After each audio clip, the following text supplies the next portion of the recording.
You feel safe because nothing exploded yet. That is the most expensive lie your mind ever told you. The silent monetary revolution is already moving through the walls of everyday life, and you are still waiting for someone in authority to explain it gently. People think money systems collapse like movies, a dramatic announcement, a clear villain, a single day when reality flips. But real collapse is quieter. It happens the way psychological denial happens, slowly, then all at once. One day you realize your savings didn't just lose value, they were quietly repriced by forces you never agreed to, and you were trained not to notice. Today, I want to show you three things at once. First, why the US dollar's power is being undermined from inside, not only by foreign rivals. Second, why the public story sounds comforting while the actual data behaves like a warning siren. Third, what this means for you personally, in your bank account, your job security, your debt, and your ability to survive uncertainty without begging permission from institutions that never protected you. This is the hidden self. The part of you that knows something is off, but keeps rationalizing it away, is about to be exposed. Let's start with the uncomfortable core. Your relationship with money is not only financial, it is psychological. When you trust a system, you are trusting the story you tell yourself about the future. You tell yourself that promises will be honored, that contracts mean something, that rules will remain stable, that risk is limited. And when the system changes, the story collapses inside your body before your bank balance even notices. That's why people panic late. Their mind keeps defending the illusion until the numbers stop cooperating. Now we enter the battlefield, the foundations of the dollar's dominance. For decades, U.S. power leaned on two pillars: military capability and financial control. The financial control was built on trust that the world would park value in dollar-denominated assets, especially U.S. treasuries. Those debts were treated like the safest thing on earth, not because they were magical, because everyone agreed to pretend the agreement was permanent. For roughly half a century, even after the gold window was closed in the early 70s, the game continued as if nothing fundamental changed. The loop was elegant and cruel. The world sells real goods and resources to the United States. The US provides dollars. Then the rest of the world must recycle those dollars back into US debt if it wants predictable returns. It becomes a circle. Real value leaves the rest of the world and turns into paper claims that keep the system running. And for a long time, that circle functioned like a perfect machine. It extracted labor and resources indirectly while still preserving the appearance of prosperity. But machines do not care about narratives. They care about incentives. When incentives change, the machine changes. And something is changing now. Look at one trend that mainstream commentary tries to blur. Central banks and large institutional investors have been increasing their gold holdings in a way that increasingly competes with their holdings of U.S. treasuries. This is not a casual portfolio adjustment like swapping one stock for another. This is a statement, a silent declaration that a paper promise is not the same as a physical anchor. Gold is not complicated. It does not require faith in a political process. It does not expire because someone in Washington wants a headline. Gold is outside the reach of your government's ability to inflate away the meaning of your savings. That is why it draws attention when trust in institutions phrase, "It is not because gold is trendy, it is because gold is stubborn." Here is the psychological point most people miss. You are not just watching markets. You are watching fear move, and fear has a direction. When investors decide they would rather hold something that cannot be printed, they are admitting a risk many people refuse to admit out loud: the counterparty risk of sovereign promises. If your savings depends on the goodwill of a state that can freeze assets with sanctions, then your security is conditional. It is security until it is inconvenient. Think about the example that should have permanently damaged naive belief. In recent years, a large amount of foreign reserves of a major country were frozen by Western powers.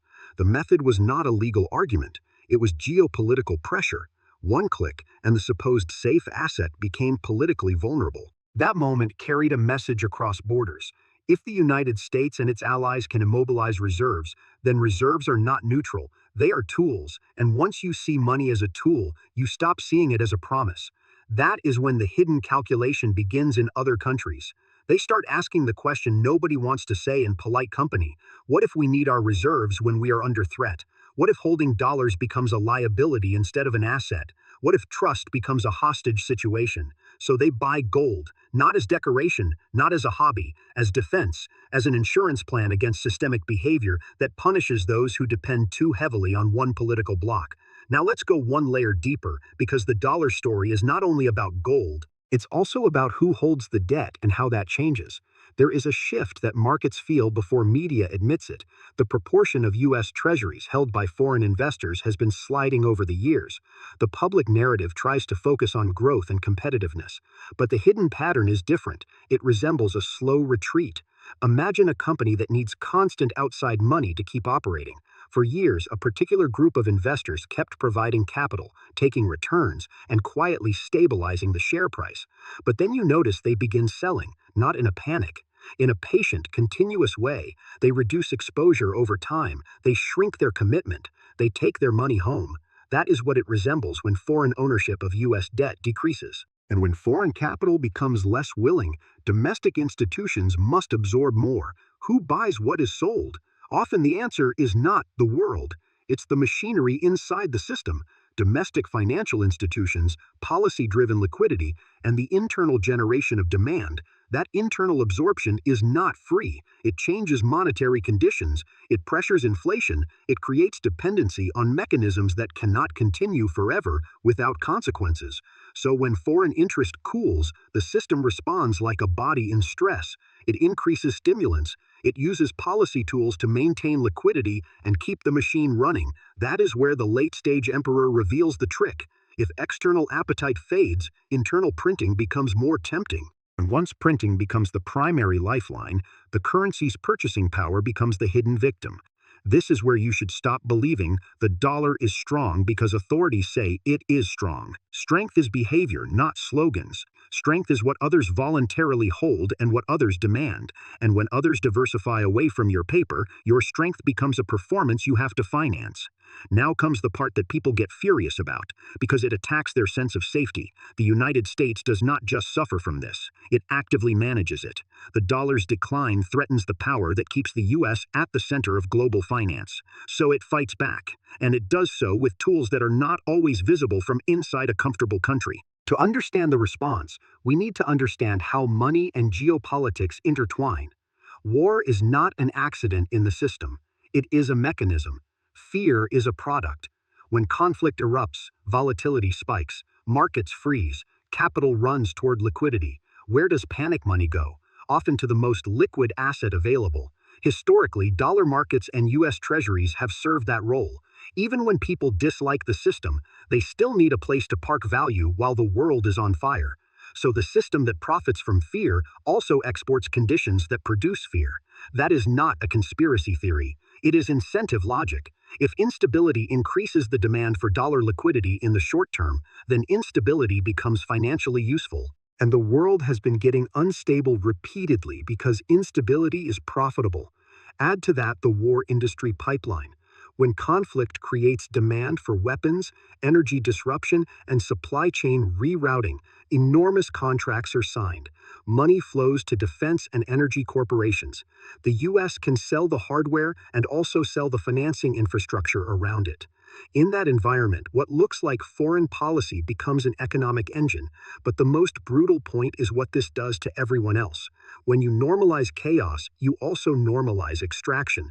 Allies pay more for energy, nations pay more for military hardware, consumers pay more for essentials. The global cost of instability is distributed across societies, while profits concentrate within the system that supplies fear-based solutions.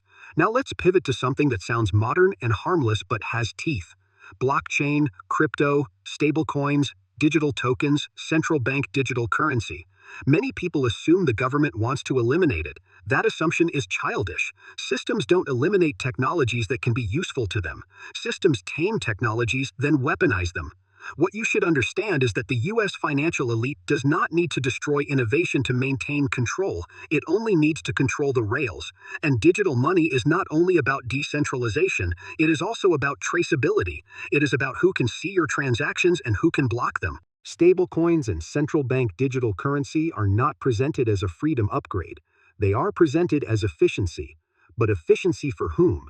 If a digital currency allows authorities to monitor each transaction, automatically deduct taxes, and freeze wallets under broad behavioral rules, then freedom becomes a menu with conditions. Your mind needs to feel this clearly. A money system that can lock your account based on unacceptable behavior is not money. It is behavior control. It is surveillance with a spending function. People talk about privacy like it's a luxury. In reality, privacy is survival. If you can be prevented from spending, you can be coerced without needing to arrest you. You can starve quietly through administrative power. This is the hidden psychological war, not only between currencies, but between autonomy and compliance. When you build trust in a system that can revoke your access, you surrender a piece of your identity each time you accept the terms. Now let's go to the third mechanism, and it is the one that kills households the most. Interest rates. The world feels rates as pain long after policymakers call it strategy.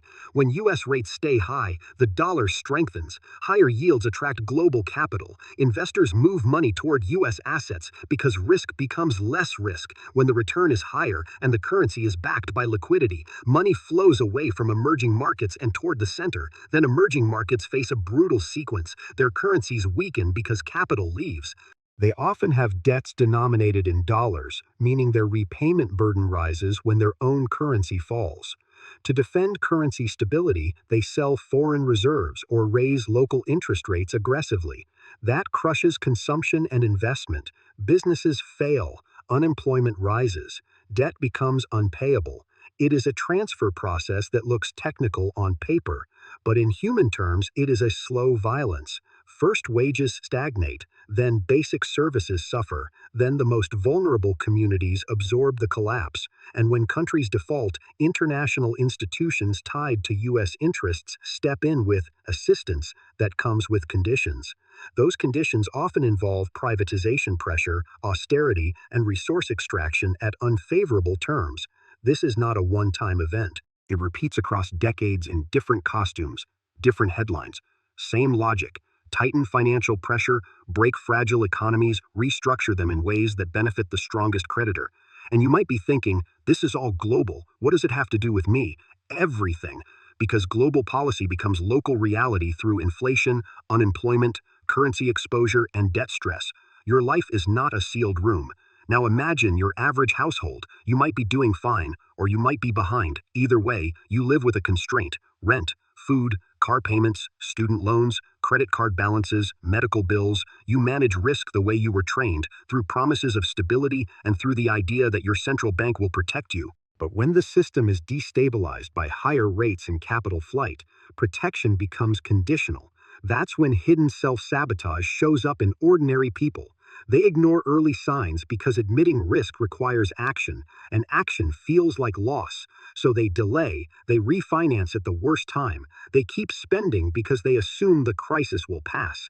They keep the loan with variable interest because it seemed affordable last year. They keep believing it won't get that bad because imagining disaster is psychologically intolerable. But interest rate weapons don't need your belief. They work by arithmetic. Now let's address the future because fear needs a shape. People ask, will the dollar collapse? Will it die overnight? In reality, three plausible scenarios matter, and none are comforting. First scenario, a long decline with persistent inflation and slow economic growth. The currency doesn't crash instantly, weakens gradually while the system remains functional enough to keep everyone pretending.